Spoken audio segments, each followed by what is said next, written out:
Season 7 of Sun Coaches Podcast is proudly brought to you by Titan Sensor. Season 7. That was my number in high school, so maybe this will be lucky for us. We'll see. You know, I've learned over time that when somebody's talking about something you really don't want to talk about, you just can always throw in there, hey, I knew this guy once, and then just pretty much make up whatever you want to, and they won't listen to it. They'll get off track. And you don't have to talk about the uncomfortable thing anymore. Coach, like we do every week, tell everybody where you grew up and where you're from. Sun Coaches Podcast, where not everybody has a funny story, but everybody has a story. Hope you enjoy Season 7 of Sun Coaches Podcast. Sun Coaches is proud to partner with Titan Sensor for Season 6 and 7. Titan is made in the USA. Proudly founded and based in Texas. When you connect with Titan, you are not alone. You can collaborate and share templates with other coaches across the country to build reports and foster competition. Used by programs such as State 6A Georgia State champion Grayson High School, Titan can tailor a package to fit your needs. The eye in the sky never lies. Improve your team's performance with Titan. Welcome to Sun Coaches Podcast, Season 7, and I'm very excited tonight to be joined by the head coach at Duluth, Coach Cam Jones. Thanks for being on with me. Absolutely. I'm looking forward to it. Well, Coach, just like I start them all, where'd you grow up? Where are you from? Where'd you go to school? Yeah, absolutely. So I'm originally from right outside Charlotte, North Carolina. I grew up in a town called Weddington, who's actually a pretty prominent football team and program now. But when I was there, it was kind of on the infancy, it was just kind of a newer school and a newer kind of suburb of Charlotte at the time. And so grew up in Weddington,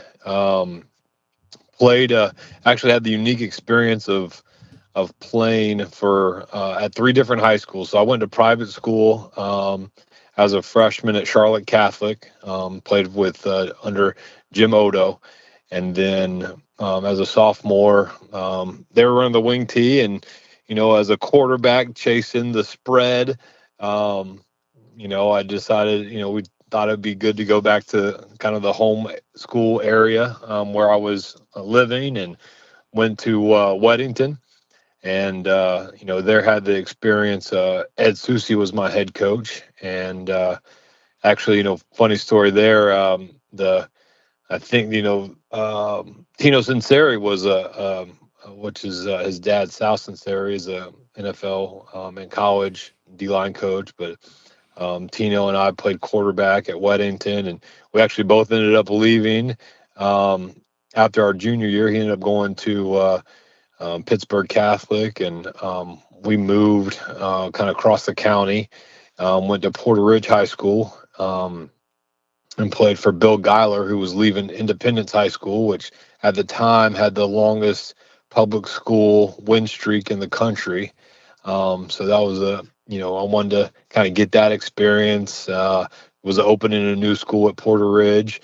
And then actually, ironically enough, during the spring of my going into my senior year, he was relieved of his head coaching duties, and played for 4 different head coaches in high school. So unique experience there. So 3 different high schools, 4 different head coaches. And so I say a lot of kind of who I am as a football coach. Again, I don't have many years as an assistant, which is probably pretty unique, but I have a lot of experience, just playing for 4 different coaches. From there, went to the University of South Carolina, had the dreams of walking on to a big college football program, played quarterback in high school. But ultimately that wasn't in my cards. Majored in sports and entertainment management at the University of South Carolina. And from there, did a internship program at Raymond James Stadium. So it was a 13-month internship where I worked operations of an NFL stadium. So we did everything from Monster Jam, Kenny Chesney, Monday Night Football. The University of South Florida still plays there, and for a year or two, I guess more. But they were playing there at the time. So kind of had all the experience on the operations side. And I knew I wanted to get into coaching, but I wasn't sure kind of how to do it. So just looking out my apartment window when I was in Tampa, there was a football practice field, and I didn't know anything about, who was who in the Florida high school football scene. I emailed the AD. He said, show up to this meeting. And basically was a volunteer assistant for a few months. And it was at Jefferson High School in Tampa, who was actually just coming off the 2010 state championship, but I had no idea about it. And, it was more one of those that just kind of fell into my lap. And so it was there and experienced that. And then still knew I wanted to get into coaching, and knew I wasn't gonna. And my internship was wrapping up, and so I was actually working the suite one game at the stadium. I can't remember the gentleman's name, but he was like, "Have you ever heard of this website called Football Scoop?" And I was like, "Nope, never heard of it." And he kind of, said, "Hey, just kind of keep your eye out. There's job postings." At the time, I was still really interested in going to coach college football, and so there's all kinds of college opportunities and high school opportunities that were posted. And there was a post at Chamberlain High School for a wide receiver coach, and I was like, you know what, let's just go for it. We'll see what happens. And the head coach at the time at Chamberlain was DJ Mayo, who's now the head coach at Grovetown in Georgia. Oh, he's such a good dude. He's my guy. He is a guy that I'd stand on the table for. That I think the world of him, and he taught me so much about discipline and accountability and how to run a program, and never bend the standards. I tell our kids all the time, we had a young man that had 13 Division I offers and would have had 33 if his GPA was a little bit better. But I remember him, like his junior year, we probably had to bench him 4 or 5 different games, just because he wasn't doing what he was supposed to do in the classroom, whether it be academically or behavior or whatever it was. And he never bent the knee to anyone, and just kind of and stayed true to his values and what he believed in and running the program. And so from there, I was working with him, and I remember the interview. I remember walking down the hallway, and I was like, I think it went well. It pretty much offered me the job, and I didn't know how hard it was as a high school coach in Florida to find assistants, and I was willing to do it for next to nothing, and didn't care about it. I didn't have any care about what the supplement was or anything like that. I was just excited to coach ball. And so I spent a year coaching receivers, and I was a JV offensive coordinator. And we were in a situation where I think it was just him and myself were the only 2 coaches in the building. Then we had a handful of community coaches that would helped us out. And then going into the summer of year 2, he got an opportunity to go to was it Warner NAIA school to coach college football. And so at the ripe age of 24, I had the opportunity to interview, and I ended up getting the head coaching job. So after 1 year as an assistant football coach, I was a head football coach in Tampa, Florida, at Chamberlain High School. And for me, it was like I didn't know what I didn't know, and what I lacked in knowledge, I made up in intensity. And so that was kind of drinking, it was like drinking water through a fire hydrant, if you will, learning on the job, took my bumps and took our lumps. And, we did everything, again, had the opportunity to make it my own, and from there, was there for 2 years. And then while I was in Tampa, I met my wife, and she was in law school at the time. And I've been the head coach for 2 years, and that's around the time the article that came out on Football Scoop and talked about how many coaches in Georgia were making 100,000. I don't remember the number at the top of my head. It might have been like 16 or 20 at the time. And I was like, man, that sure beats, teaching all day, I think I was making $2,800 as a head football coach. And, I was like, man, so my wife's from Georgia. This article came out, and my parents were about to move to Florida just to come to watch the games and be around see me coach and that kind of stuff. I was like, hold on, we might be moving to Georgia. And, I remember coming up here to a Glazier clinic, trying to meet people and, just trying to, I think I had one interview kind of at the Glazier Clinic, and it was for assistant coach position, I think at Marietta at the time. And I don't remember, the teaching job didn't pan out or whatnot, but I remember coming back, and I think I sent, and I don't remember how I picked, but I remember I sent two emails to Andy Dyer at Archer and Keith Maloof at Norcross. And Norcross at the time had won it in 12 and 13, and I'd watched them on ESPN, and I was a little bit familiar with them. And Keith Maloof had me on the phone Monday morning, and I remember him telling me, just a little bit about their budget and operating and kind of how everything worked up here. And I was like, pretty blown away. And I was like, man, this is the closest thing to college football, and that I was going to get at the time. And I was like, just Georgia takes football just so differently than what I was experiencing. And so I came up, I interviewed over spring break. When I had spring break down there, came up, interviewed, and joined Keith Maloof's staff as a ninth grade assistant. So leaving a head coaching job, and got up here, moved to Swanee, and coached at Norcross for a year. And I knew I wanted to get back into being a head coach. And I wasn't really, kind of, still navigating as we were talking about earlier, just kind of, learning about the VIN and different things. And probably at the time I didn't understand what save your stamp meant until I, like I do now. But that's one of those, just looking. And I think there was a couple jobs open during that cycle, and I didn't know too much about the landscape. I was just kind of, anxious to, go back up. And Tyler was varsity receiver coach, and I kind of knew that he was kind of going to be the predecessor play caller once Reggie Stansel left. And I kind of knew like I was kind of going to always be behind those three at Norcross. So I was kind of looking for opportunities kind of right, after the first year. Kind of got into summer, and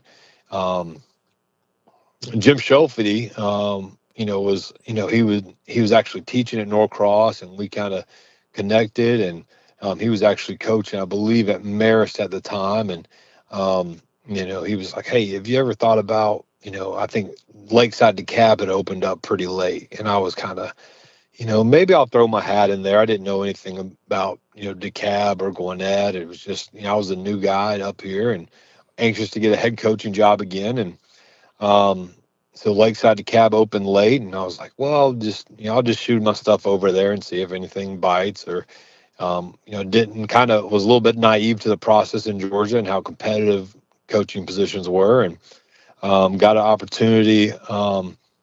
Actually, before that, we actually started going into summer workouts, and I remember emailing they had an interim principal at the time. And I was like, it's so late. I'm just going to go and tell them, thank you, but I'm already, I'm going to sink my teeth in here at Norcross and keep pouring into this and see what happens next cycle. It just became so late in the cycle. I was like, I'm not going to be able to implement anything.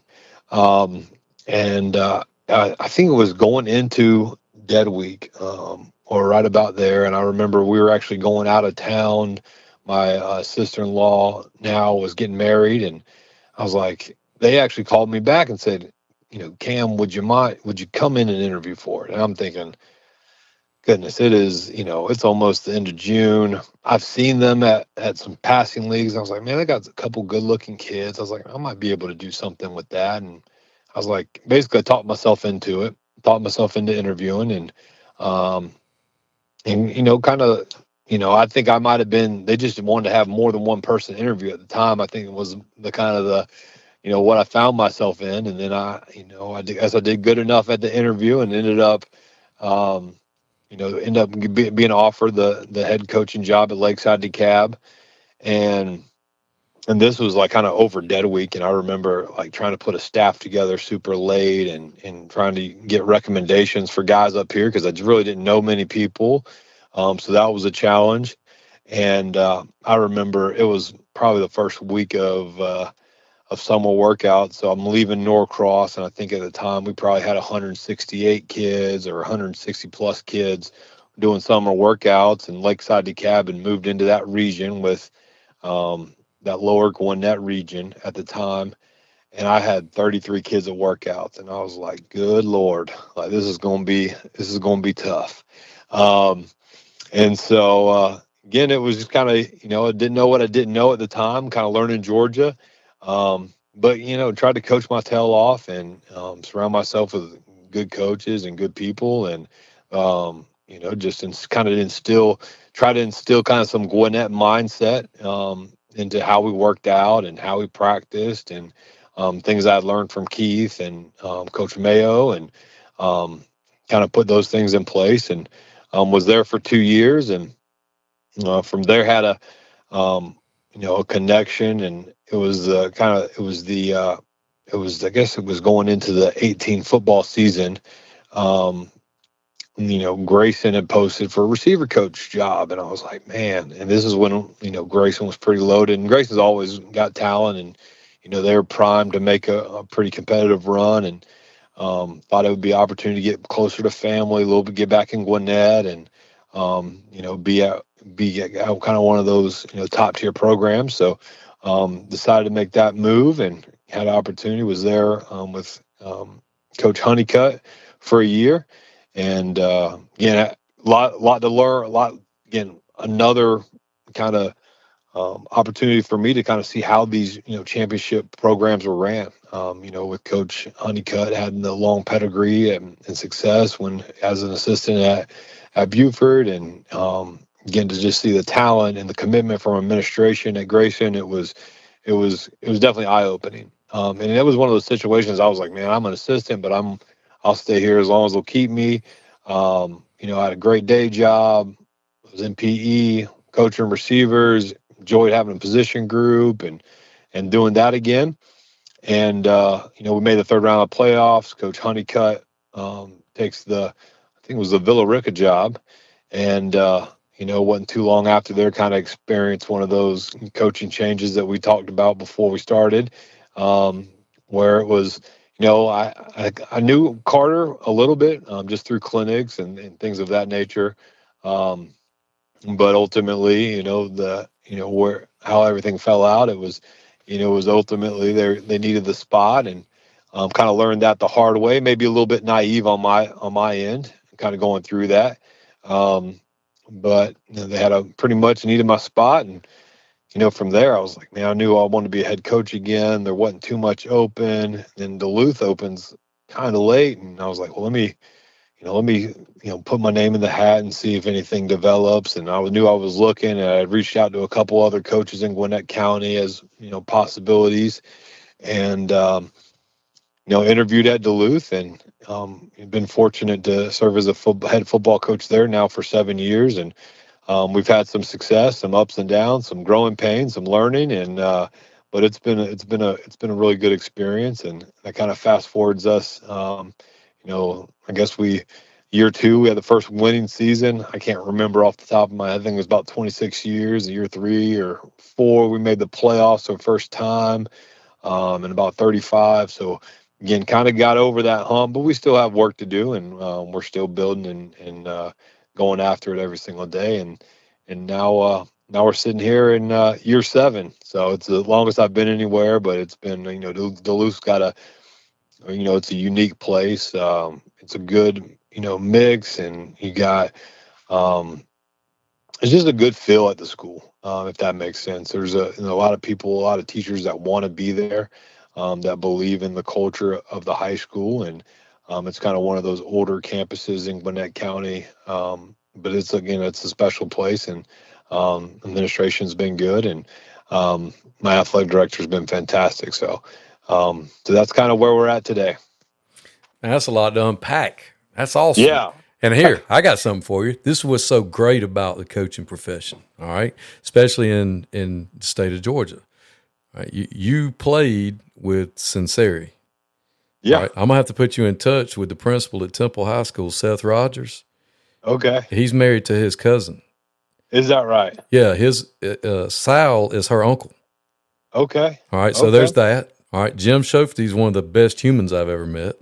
Absolutely. Talk to him all the time. DJ Mayo, we got him down in Orlando because him and Coach Thompson are big buddies. Met him. He was on the podcast earlier. One of the finest human beings I've ever met. And now he's at Grovetown, my home stomping grounds, where I grew up. And Cut's my guy. Yeah. So all those people you just named, I sent them the text this morning that said, "Hey, good morning, have a great week, and let me know if you need anything, doctor." So that's, how awesome is that? We're actually 7 degrees of Kevin Bacon away from having coached together. That's right. So basically, we've coached together. Yeah, I mean, I might as well have been your offensive line coach. Absolutely. Well, that's awesome, man. So when you were in high school, did you just play football, or did you play anything else? So I played basketball, ran track, and played football. And then I stopped playing basketball going into my senior year. We had a couple kids move in, and we're probably all too familiar with the transfer process, but we had a couple private school kids move in. I saw my playing time was going to be pretty bleak, so I joined the student section going into the senior year. But yeah, ran track, did hurdles, and then played basketball and played football in high school. So when you went to South Carolina and you got your degree in sports management or whatever, you were still within the realm of coaching and being involved in athletics. Did you have any aspirations then of coaching and just didn't want to teach history in high school? I mean, what was your thought process? Yeah, so that was definitely I didn't want to be a teacher.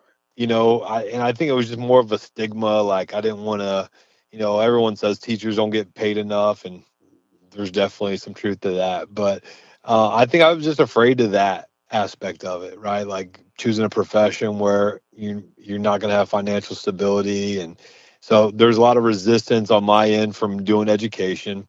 So I did sports entertainment management or sports management. So we learned like everything from negotiation, a sports law class, to we had my senior year, we had to put on a 5K and do a fundraiser for a nonprofit. And so basically kind of like the back end, the operations side, a little bit of marketing, all of sports and entertainment. So, you have something to fall back on if this doesn't work out. Yeah, absolutely. No, I always ask everybody it because I'm like, what in the world did you decide to do this for when you could have majored in anything? And you did. You majored in something else. So that's right. Very unique path to get there. Yeah. And I guess in Florida, the route to being certified as a teacher probably isn't as, I'm not going to say as rigorous, but you obviously don't have an education degree. So correct. Getting certified as a teacher, I guess you just took the test and. Yeah, so they had something in Florida called ACP. It was Alternate to Certification Program. So like TAP. So similar, yep. So I had to take basically like Saturday courses for about a year, and basically every 6 weeks the course would change, and kind of like an accelerated program. So went through that process there, and then when I came up here, I was certified in. Yeah, correct. So I was certified in special education biology, and so I was special ed biology, and I taught environmental science at Norcross, and I knew kind of coordinators and head coaches, we're going to get opportunities in physical education. So winter break of my first year up here, I went and got certified in physical education, and then I think, I guess year 2 probably at Lakeside DeKalb, so got a PE spot there. Went ahead and got my master's from Georgia Southern, and then this past year I just finished my specialist from Valdosta State. Man, that's awesome. Just a totally different way of getting there than a lot of people take. No question. And that's something that fascinates me about doing this and talking to a bunch of you guys is there's just so many different ways to skin the cat and so many ways to get to where you're trying to get to, and everybody's path isn't the same, but ultimately you end up being one of the top 35 under 35 in our profession.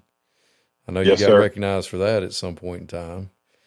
Yes, sir. So that was, I guess that was after the 22 season, I think it was a 23 class, recognized by American Football Coaches Association, which is very blessed for that recognition and that process. And that was Again, a lot of credit to just kind of our turnaround at Duluth. We kind of turned the corner with the couple winning season and the playoff appearance, and kind of ended some droughts right there. And again, that was been pretty, and I've met a lot of great guys through that experience, and fortunate to be. I think that class there was only one other high school coach that was selected. Again, in fact, there's a couple guys that are Power Four coordinators and a group of five head coach in that group as well. So guys that have been done really well, since even since 3 years ago. So, but yeah, a great experience there. Yeah, that's awesome. I remember seeing that, and I was like, all right, this guy's he's going to be legit. And some of us old guys still keep up with stuff like that, and I'm like, okay, he's going to be all right. But hearing you tell your story and who you started out under just makes a lot of sense, because DJ Mayo is one of the best that I've met. Just I'd cut my young and loose with him anytime. Absolutely. I And think that's something to be said from coaches when you say, like, I let my son play for him. And Coach Mayo is definitely right up there. well, No Coach, I'm question. I'm from Columbia County, and I can tell you the job that he's doing at Grovetown right now is beyond exceptional, because the odds of Absolutely. them being able to win at football there in a place that doesn't care anything about football is very low. And I'm talking about the county. I'm not talking about the school necessarily. But, Gotcha. Columbia Yeah. County very well could be a Gwinnett type place, but they just don't care about football like they do in Gwinnett and like they do in South Georgia. And I'm not saying the individual schools don't, but I grew up there, and my parents still live there. And I just know how tough it is on those guys at those four high schools to be successful at that level, and what he's been able to do there. And obviously you've kind of taken a little bit from there, and some No of the other question. guys. I mean, what are some things that you getting to be a head coach at 24 years old is, in my opinion, if you're going to do it, you might as well just go on and get baptized by fire. Go on and jump in the deep end, baby, because like you said, there ain't but one way to do it, and that's do it. That's right.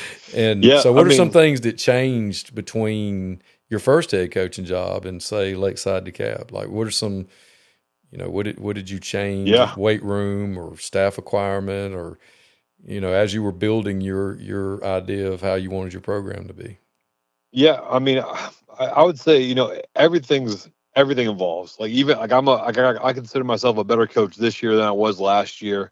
And I'm definitely probably a far better coach than I was when I first took over places. For me, probably the biggest thing, even from like, and again, it happens gradually, but like, I've been, even when I first got to Duluth, trying to do everything yourself and realizing how, either you'll burn yourself out, or you're not going to do it to the best of your ability. And that's been probably the biggest thing, is, surround yourself with good people and keep them around as long as you can keep them. And that's kind of like my mindset as an assistant. When I was an assistant, although it's only been a handful of times, and I've been a head coach, again, the majority of my career, which seems crazy to even say, but just keep adding value and make yourself irreplaceable.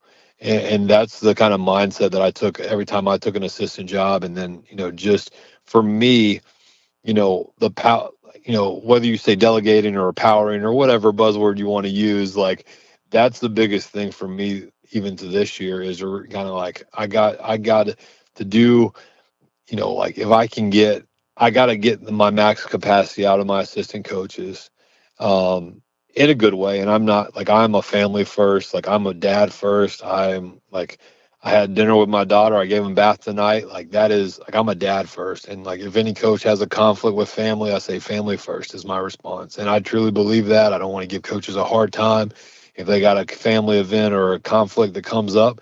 But I think, just surrounding yourself with quality assistants, empowering them, the saying, in God we trust, everyone else we check. Like, that's like, so there's some truth to that. Like, I want to make sure, like, can we get this done at a high level? But at the same time, like, if you don't, you'll just burn yourself out. And for me, from, like, I've been the guy to run the weight room, call the offense, be the head coach, and done it all. But to just do it at a really high level in 7A, and just to think like you're not going to be able to just out coach people. Like you got to make sure your weight room's great. You got to make sure what are you doing nutrition wise? What are you doing recovery wise? What are you doing speed development wise? What are you doing, in the social media realm, and staying relevant, and just thinking about, the budget and things of that nature. So I think it's truly just, surrounding yourself with good people, empowering them to maximize their capacity. Um, and I think that's taken me some time, because there's a lot that, I was not willing to give up, and there's some stuff that I was holding on to, and I was just, there was a couple times, I think it was like after 21 here at, I guess it was year 2 or year 3 here at Duluth. I was like hanging on by a thread. I was trying to do. I had a parent come in, and he's like, "Coach, who do I go through for parking passes?" I was like, "It's me." "Who do I go through for t-shirt sizes?" I was like, "That's me." "Who do I go through for this?" And I was like, "Man," I just kind of like, that's just one of those times you look at yourself in your mirror and you're like, "No wonder I feel like I am at the end of the year." Like there was a string of years in a row where I would like as soon as the football season would end, like I would be sick as a dog. I had walking pneumonia twice, like after the football season, and it was just like, man, I'm like working myself into the ground. And I think just the growth and perspective and wisdom to get them to maximize your assistance and surround yourself with good people is, that goes without saying. But then to truly try to maximize them to where they feel like they have some ownership. And then obviously support them along the way to make sure they can, like they're getting it to the level you needed, or that you wanted, and then be able to give some positive feedback along the way, and continue to see growth out of your assistants to develop those guys. I've been really fortunate. We've actually had a lot of staff turnover the last 3 or 4 years at Duluth, but it's been, I think, was it three, I had two defensive coordinators in a row get head coaching jobs, and it's like, man, it's great for those guys, but that goes back to, now it's like, all right, now I got to surround myself with good coaches, and then kind of, it's definitely a learning curve for, like every year is a new year, and to try to get those guys up to speed. But I think it goes to, you're putting guys on your staff that are head coach talent and head coach caliber. Yeah, what's some of the things that when you took over at Duluth and you said, it was so long since they had a winning season, and so long since they'd made the playoffs. When you came in, what were some things that you were like, all right, I got to get this fixed, I got to do this, to institute your vision, besides surrounding yourself with quality assistants? What were some nuts and bolts type things that when you came in, you were like, all right, I'm going to come in here and do what hadn't been done? Yeah, so I think the first step, and I think I heard Rick Darlington say this many years ago. He says, if they won't give you a weight training class, don't take the job. And getting all your players into one period, that was kind of like, because now the admin needs to be on board, right? And so that was, when I first got there, I remember saying, a couple of things, got to have a weight training class. If you'd hire me 3 to 4 coaches a year until I get everybody in the building, and they committed to that. And then the last thing I would talk about is to continue to improve facilities to where people weren't going to pick a neighboring school because they had better facilities. And I remember those 3 things distinctly, kind of in like that first, like, that final round of interviews, slash you kind of been offered the job, was like, hey, this is kind of what needs to take place. And so, I think it starts in the weight room, and getting that, how you need it, and being able to, for us, we have a period and a half because we are 7-period day. So we get a period and a half with our guys.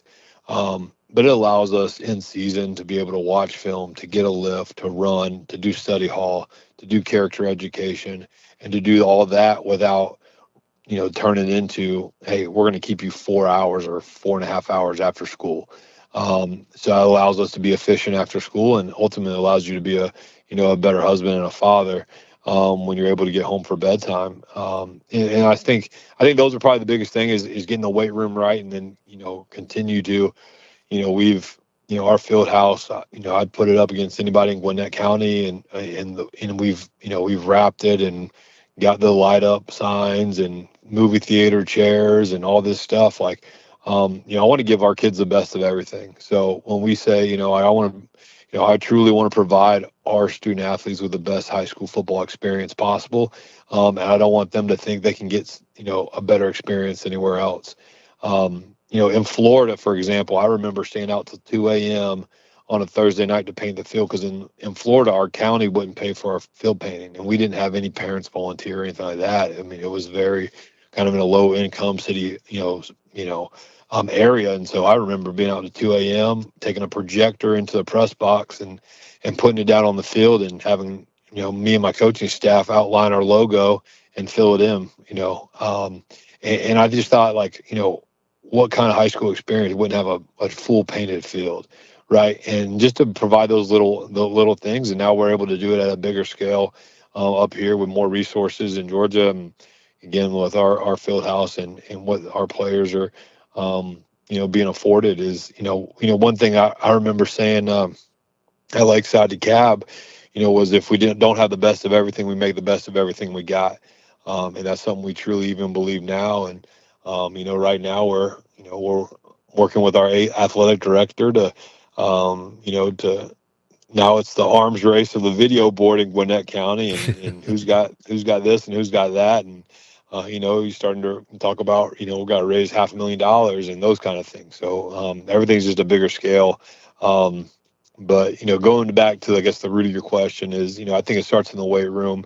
Taking a job with the non-negotiables and what you expect, and then just, if you're going to make a promise, you got to follow through with that promise.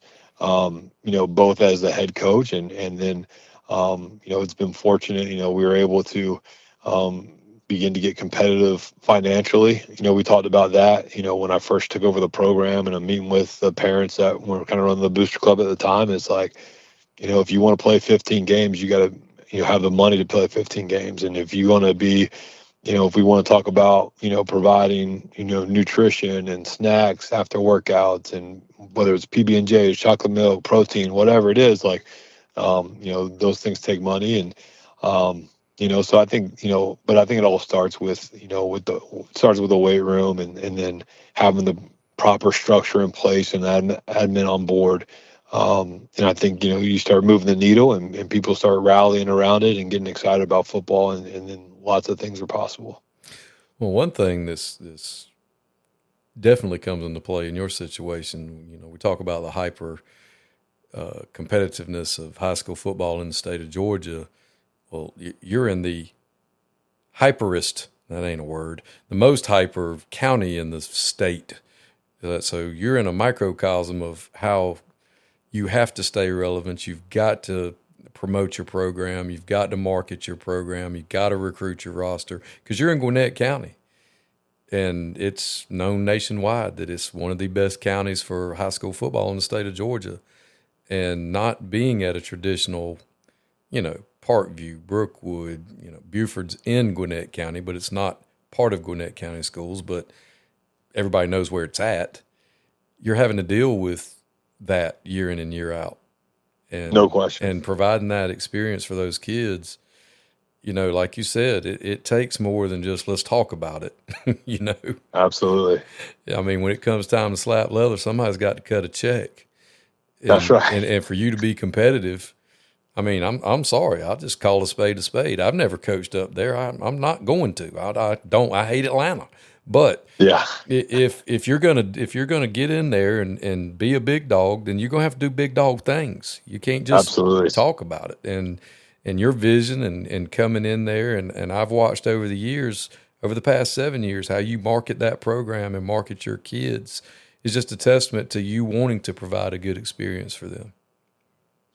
Absolutely. And like you said, I mean, it goes, everything from making sure you got, we came, and I think our first year we did our college tour, right? And we went to, I don't remember how many, it was like 5 or 6 states and all these schools, and it's like, man, like if we go to Duluth, you're going to get this type of experience. And then COVID hit, and then I had a young family. My OC who does a ton of Darren Sprague, who does a ton of work behind the scenes, really my right hand man.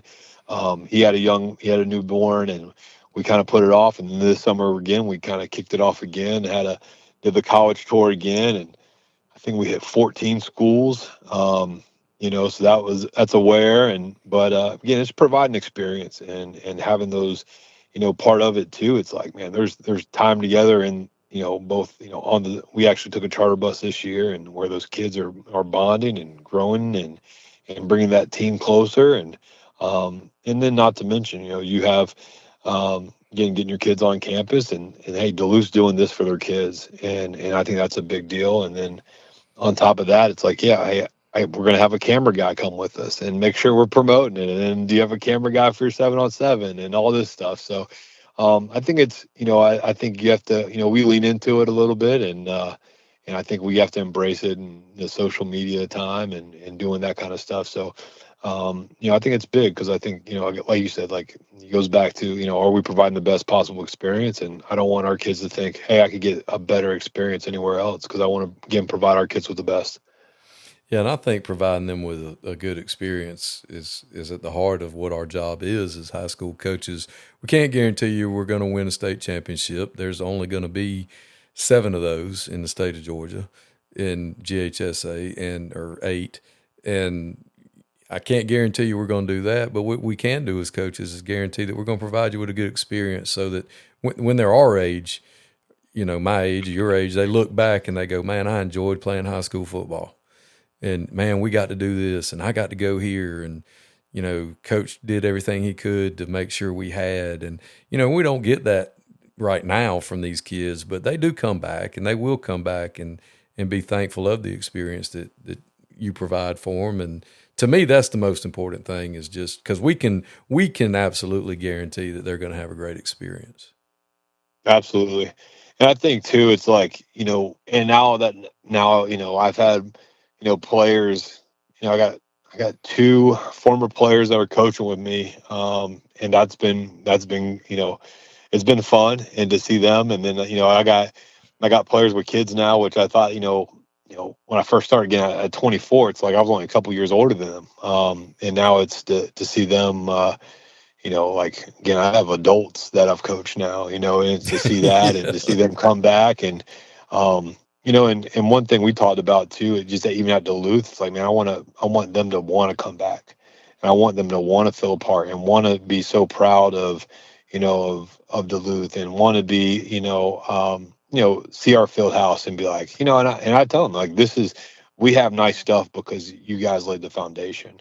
And so that's cool to see, my college guys that come back and will get a lift in the weight room and do those kind of things. And, of course they're like, Coach, why didn't we have this when I was here? And I get that, but, I was like, this wouldn't be possible if you guys didn't come through and do the things that you did. And, I think that's big. And I think, too, when I talk about, we, like, so much of what we do, is, of course we want to win, and of course we're competitive, and we're coaching a game, and the goal is the 48 minutes on Friday night to find out those, to come out on top. But at the same time, there's so many life lessons learned. There's so many ways, I tell them, like, a couple of times this year, I've been like, man, I don't want to see you guys not living right when you guys graduate. Like, my goal is, I don't want to see you, flashing money and doing stuff that's illegal on your story or on your Instagram. It's like, that's not the goal. My goal is for you guys to be successful, for you guys to go ahead and be contributing members of society, be great husbands. Like, that's what I want to see. And that's the ultimate goal, is to have impact on this next generation. And, it's easy to lose sight of it, for sure, especially in how competitive we are as coaches and as alpha males, that we want to get those wins on Friday night as bad as anybody. But, we talk about always improving, trying to be the best version of ourselves. And that's true. Like, we talk about it every single day. And then again, every life we have a chance to impact the mold. Again, that's a win. Oh, absolutely. Because this day and time, It's an everyday process. It's not, the average everyday person that doesn't work with teenagers doesn't understand that your starting quarterback could walk in the morning and not have stayed at his own house last night because something went on. He could get broken up with his girlfriend by second block. He could have a new girlfriend by fourth block. And everything's rosy and great by the time he gets out onto the field at practice. And they don't understand that's a daily occurrence. So preaching to them being the best version of themselves is something we literally have to do every day because they're teenage boys. No doubt. And I mean, they're dealing with a lot more crap than we had to when we were their age.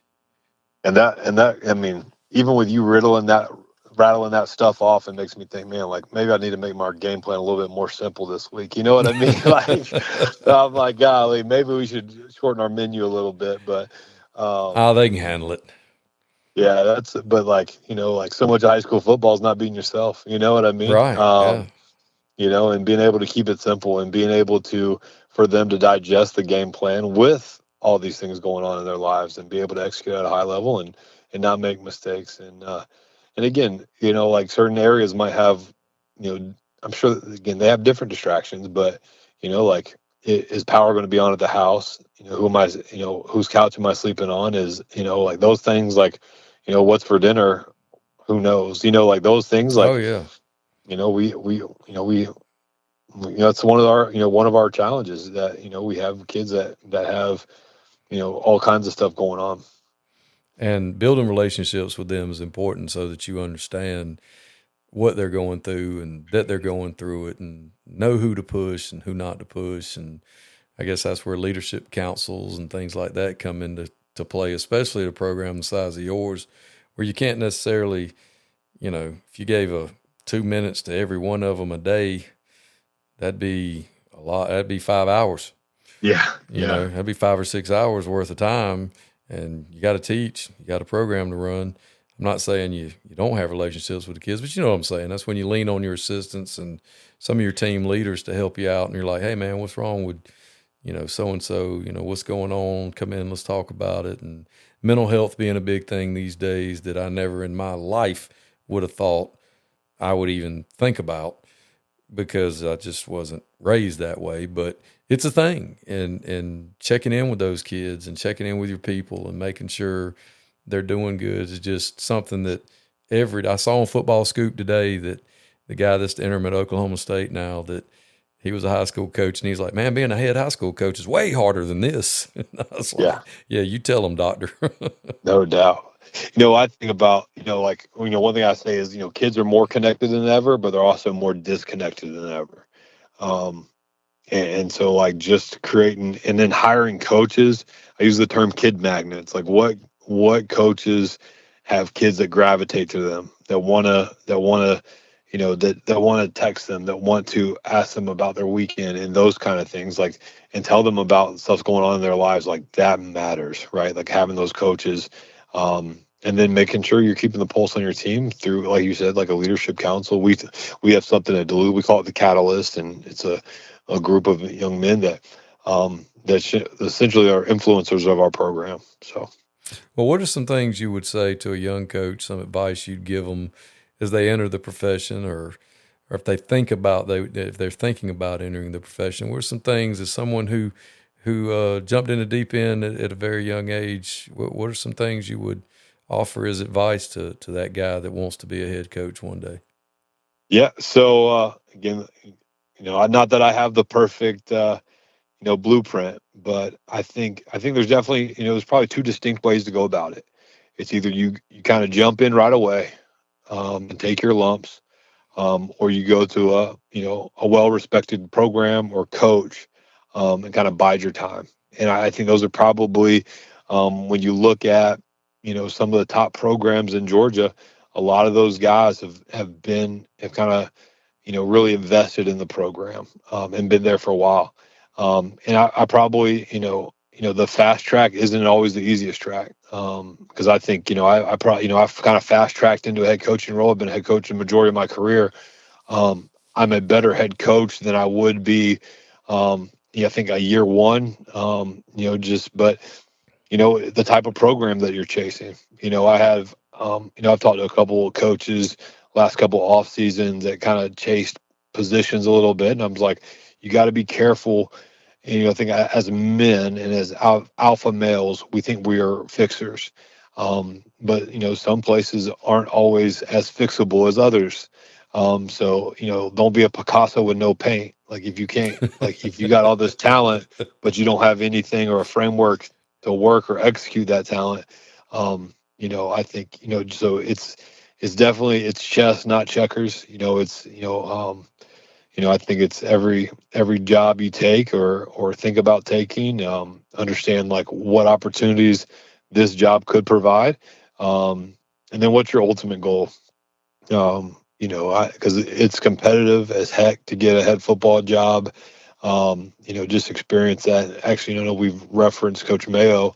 Like we would talk probably weekly as he kind of navigated the off season and he was getting out of junior college and looking for head jobs in Georgia. And just to kind of see he's one of the, again, like you said, one of the best humans I know and one of the best ball coaches I know, and how competitive it is. And I think relationships matter, who matters, and trying to be cognizant of, like again, not the term burn bridges, but be, you got to be mindful of, I say too, like everything's an interview. Like you might meet somebody at a clinic, but how you carry yourself matters. So I think all that kind of adds together. So I think that's a long way of saying there's probably there's two ways and there's probably no perfect way. You got to just see what makes sense for you and your family, what you value. And then, from there, just do it your way. And I think that's probably the best piece. And it's definitely chess, not checkers. And just go about it smartly and, make sure you're in the right situation that has the framework where you can be successful. Well, you've definitely proved that you're one of the young, great grand masters of the chess game thus far in the state of Georgia. And you've wielded the magic paintbrush at Duluth, if you will. Not really having too much paint when you got there, but you were definitely Picasso and have gotten it in the position it's in today. It's been amazing to watch the job you've done there. And I'm so grateful for the opportunity for you to come on and share your story with us. Absolutely. I enjoyed it. And, I just think, it's that saying, the grass isn't always greener. Just keep watering it where you're at and keep believing, make it the best job. Make the job you have your dream job. Well, thanks, Coach. I sure do appreciate it. Season 7 yes, sir. Thank you. Son Coaches Podcast is proudly brought to you by Titan Sensor. Season 7